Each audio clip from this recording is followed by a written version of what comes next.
Okay, so today I wanted to talk about something that I do on a lot of my presets, especially when I'm kind of putting together a lead tone, and that's stacking gain stages. So, I've done a whole video on managing gain and volume and things like that in the Quad Cortex. I'm not going to go super deep into that stuff here. I'll link to the video so you can go check it out. But today I wanted to talk about that specific example of stacking gain to kind of build a thicker tone without having to really crank the individual parts. So I want to start off a little bit by talking about the different ways that we stack gain. So obviously, as guitarists, anytime we're using an amp, we're stacking gain stages. At least if you've got an amp that has a preamp section and then the power amp section. So for example, if we look over here, right now I've got it set up so I've got a jack preamp. So this is a Victory Jack preamp pedal running into a model of a EL34 power amp.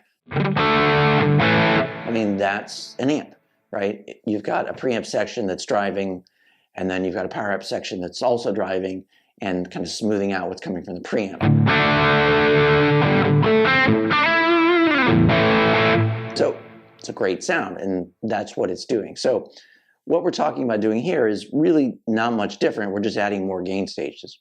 And the other thing I'll say is this applies not only to Quad Cortex, but to any modeler or really in the kind of analog world in terms of pedals and amps and things like that. So nothing I'm talking about here, I don't think, is really specific to the Quad Cortex. So let's go ahead and talk about kind of some of the basics here. So when we talk about kind of using stages of gain, so in addition to that example we just talked about, we've got a kind of driven amp that's stacking the preamp in front of the power amp. A lot of times people use clean amps. In this case, I got a Amazing Boogie Lone Star model, and you might put a drive pedal in front of it. So let's say I put an obsessive drive in front of it.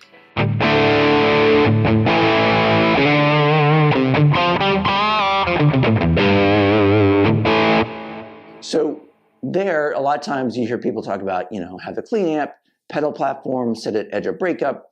That's all about so that the drive coming from the pedal can kind of be smoothed out by the drive inside the amp.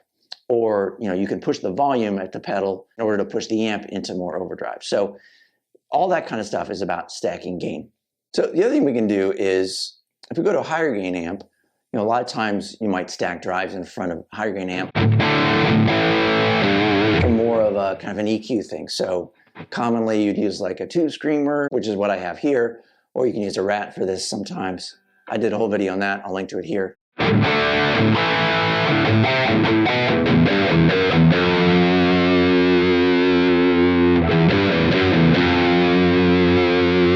this is really about stacking drive in front of the amp in order to tweak the EQ of the guitar.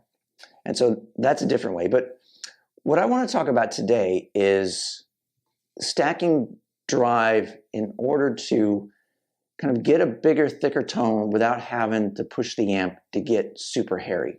So if you go back to the high gain amp, let's start off with just a rhythm amp. So I'm using a Freeman model here. And that's kind of a nice rhythm tone. It's not too messy, it's not too driven. We can drive up the gain all the way.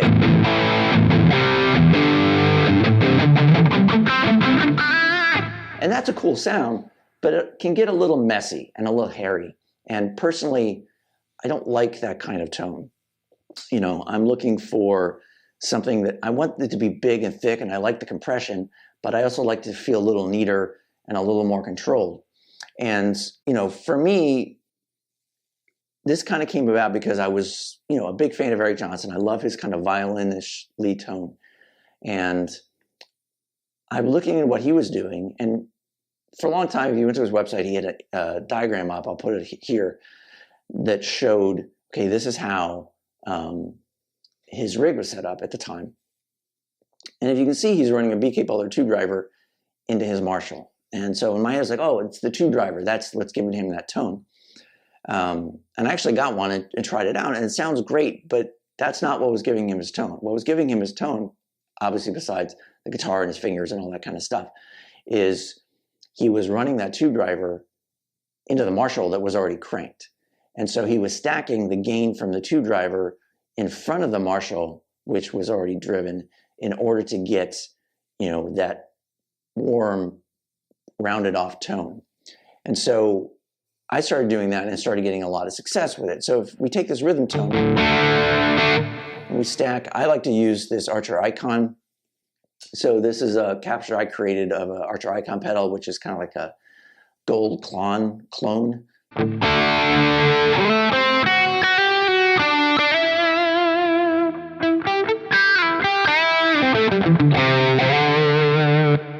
And by stacking that pedal in front of it, and if we go back to like the clean tone, if I turn on that, this pedal does not have tons of gain.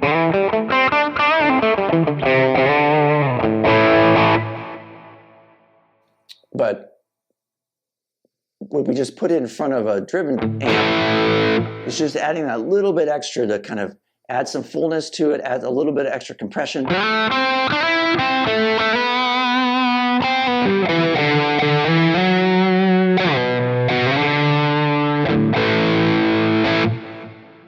And the other thing I like to do is, okay, I want a little more compression out of it. I'll add this Jewel compressor on the front of that.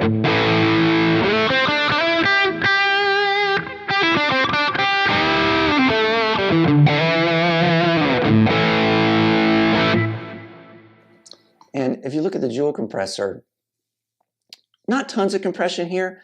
I am pulling the EQ back. So that's something I tend to do, just personal taste. Again, that kind of Eric Johnson violin tone, kind of warm, dark, thick overdrive. Every time I stack a gain stage, a lot of times I'll pull a little bit of treble out with each stage. And that allows it to kind of warm up without having to keep the amp super dark. You can kind of darken up the tone as it comes in.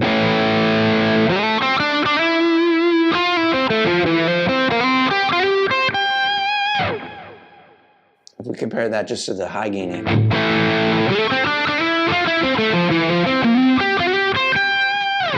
So they both sound good. It's just the high gain amp has a little more hair to it. There's an aggression there, obviously, that can be cool. But for me, I like kind of the tight ear violin kind of.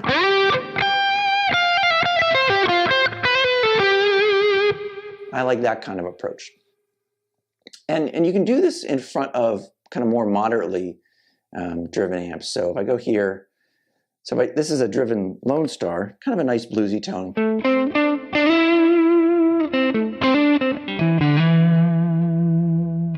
I add in the Archer.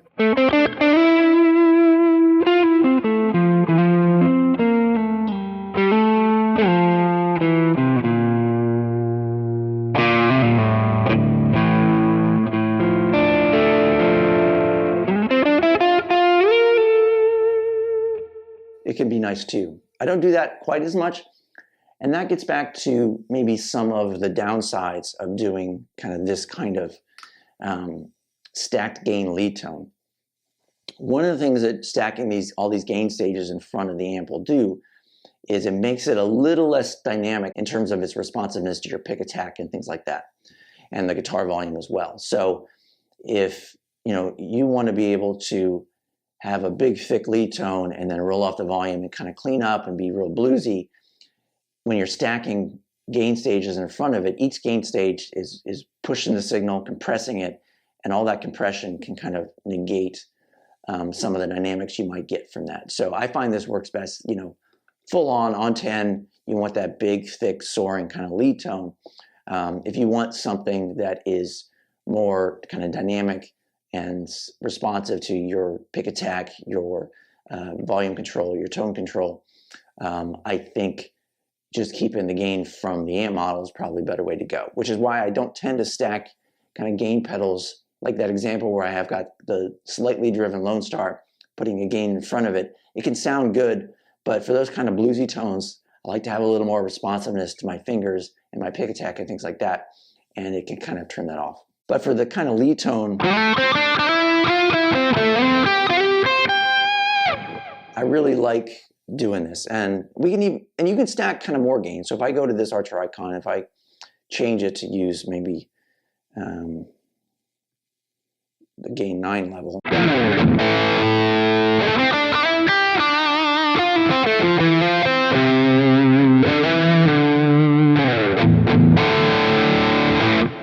So you can add in like more gain in front of it. I can even, instead I could turn on the obsessive drive.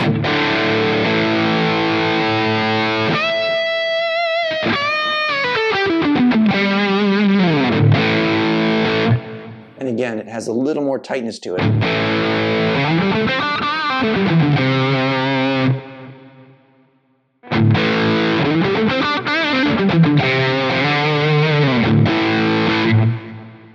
So I just wanted to spend a couple of minutes going through that just to kind of explain why you might see me stacking different gain stages like that for some of the lead tones in my presets.